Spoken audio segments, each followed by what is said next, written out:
ഇന്ന് എൻ്റെ YouTube channel home science segment ആണ്.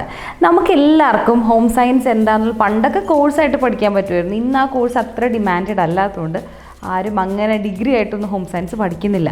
പക്ഷെ നമുക്കെല്ലാം ഇത് അറിയണം. അപ്പോൾ അതുകൊണ്ട് നമ്മുടെ ഓഫീസും ഹോമും ഒക്കെ അടിപൊളിയായിട്ട് ഇരിക്കാൻ വേണ്ടിയിട്ടാണ്. നിങ്ങൾക്ക് അതൊക്കെ ഇഷ്ടമാണെങ്കിൽ ഈ വീഡിയോ നിങ്ങൾക്ക് വേണ്ടിയാണ്. അതായത് ഇവിടെ ഇരിക്കുന്ന ആൾക്കാരൊക്കെ കണ്ടില്ലേ, ഭയങ്കര ഒരു വൈബ് തോന്നുന്നില്ല നിങ്ങൾക്ക്? എന്താ കാരണം എന്ന് വെച്ച് കഴിഞ്ഞാൽ ഇതെല്ലാം നമുക്ക് പോസിറ്റിവിറ്റി എന്ന് പറഞ്ഞിട്ടുള്ളൊരു കാര്യം നമ്മുടെ ലൈഫിനെ എനർജറ്റിക് ആക്കാൻ വേണം. അപ്പോൾ അതുകൊണ്ടുള്ള കുറേ ഇൻറ്റീരിയർ പ്ലാൻസ് ഓപ്ഷൻസ് ആണ് ഈ വീഡിയോയിൽ പറയുന്നത്. ഇതിൽ ആദ്യത്തെ ഓപ്ഷൻ എന്ന് പറഞ്ഞു കഴിഞ്ഞാൽ തന്നെ ആദ്യം ഇരിക്കുന്ന ആൾ നമ്മുടെ കാക്ടസ് ആണ്. കാക്ടസ് എന്ന് പറഞ്ഞു കഴിഞ്ഞാൽ നമ്മുടെ കള്ളിമുൾ ചെടി. പണ്ടൊക്കെ ഇത് ഇൻറ്റീരിയറായിട്ട് വെക്കരുത് എന്നാണ് പറഞ്ഞിരുന്നത്. ഇപ്പോൾ ആളുകൾ അത് ട്രെൻഡിങ് ആയിട്ട് വെക്കാൻ തുടങ്ങി. വൈ? ബിക്കോസ് കാക്ടസ് എന്ന് പറഞ്ഞാൽ സിമ്പിൾ ഓഫ് സർവൈവൽ എന്നാണ്. ഒരു സർവൈവർ, ഒരു മരുഭൂമിയിൽ ഒരു തുള്ളി വെള്ളം കിട്ടാത്തിടത്തും പച്ചപ്പ് കൊണ്ടുവരുന്ന ഒരേ ഒരു ചെടിയൊക്കെയാണ് കള്ളിമുൾ ചെടി. അപ്പോൾ അതുകൊണ്ട് അതിനെ വീട്ടിൻ്റെ ഉള്ളിൽ വെക്കുന്നതും ഒരു പോസിറ്റിവിറ്റിയുടെ സിമ്പിളാണ്. അതുപോലെ തന്നെ ഇനി ഇമ്പോർട്ടൻ്റ് ആയിട്ട് നമുക്ക് മണി പ്ലാന്റിന് തന്നെ കുറേ വേരിയേഷൻസ് ഉണ്ട്. പക്ഷേ ഈ കളറ് ശരിക്കും green and of white mix ചെയ്യുന്ന ഒരു മണി പ്ലാന്റാണ് വെച്ചിരിക്കുന്നത്. അത് സിമ്പിൾ എന്താണെന്ന് വെച്ച് കഴിഞ്ഞാൽ അത് എവിടെയെങ്കിലും വളർന്ന് കിട്ടിയാൽ, ഒരു ഓഫീസിൻ്റെ ഉള്ളിലോ വീടിൻ്റെ ഉള്ളിലോ വളർന്ന് വരുന്നുണ്ടെങ്കിൽ it indicates that money flowing, നിങ്ങളുടെ അടുത്തേക്ക് പൈസ വരുന്നുണ്ടെന്നാണ്. അപ്പോൾ അതുകൊണ്ട് പെട്ടെന്ന് തന്നെ ഒരു മണി പ്ലാന്റിനെ സംഘടിപ്പിച്ച് വീട്ടിൽ സെറ്റപ്പ് ചെയ്തോളൂ.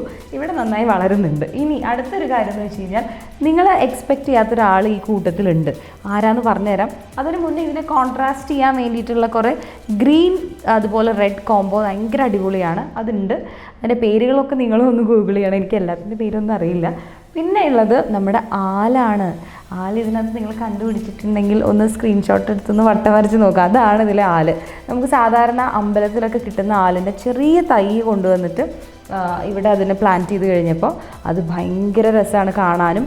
ഫ്രഷ് എയർ, നമ്മൾ ആലിൻ്റെ ചോട്ടിലൊക്കെ പോയിരിക്കുമ്പോൾ കിട്ടുന്നൊരു വൈബില്ലേ, അത് നമുക്ക് വീട്ടിലും റീക്രിയേറ്റ് ചെയ്യാൻ പറ്റും. അപ്പോൾ ഇത്രയും ഓപ്ഷൻസ് ഒക്കെ ഞാൻ നിങ്ങളെ കാണിച്ച് എന്തിനാണെന്ന് വെച്ച് കഴിഞ്ഞാൽ നിങ്ങളുടെ ഓഫീസ് സ്പേസോ ഹോം സ്പേസിനെയൊക്കെ ഭംഗിയാക്കാനും അവിടെ എനർജറ്റിക് ആവാനും പോസിറ്റീവ് ആവാനും ഒക്കെ ഒരു ഫ്രഷ് ഫീല് കൊണ്ടുവരാനും നിങ്ങൾ എന്ത് ചെയ്യണം? ഇതുപോലത്തെ ഇൻറ്റീരിയർ കോർണേഴ്സ് സെറ്റപ്പ് ചെയ്യുക ഇന്ന് തന്നെ. ഇനി എന്താണ്, നമ്മുടെ ചാനൽ സബ്സ്ക്രൈബ് ചെയ്യുകയാണെങ്കിൽ ഈ വിശേഷങ്ങൾ കേട്ടുകൊണ്ടിരിക്കണമെങ്കിൽ ഓടി വന്ന് സബ്സ്ക്രൈബ് ചെയ്യുക. പിന്നെ യൂസ്ഫുൾ ആണെന്ന് തോന്നുന്ന, ഇതിനോട് ഇഷ്ടമുള്ളവർക്കും അല്ലെങ്കിൽ താല്പര്യമില്ല, വീട് അങ്ങനെ അടുക്കിപ്പറക്കി വെക്കാത്തവർക്കൊക്കെ ഇത് പെട്ടെന്ന് അയച്ചു കൊടുത്ത് അവരുടെ അടുത്ത് ചെയ്യാൻ പറയാം. പിന്നെ നിങ്ങളുടെ വീട്ടിൽ ഇൻറ്റീരിയർ പ്ലാൻസ് ഉണ്ടെങ്കിൽ ഏതാണെന്ന് കമൻറ്റ് ചെയ്യുക. And thank you so much for watching.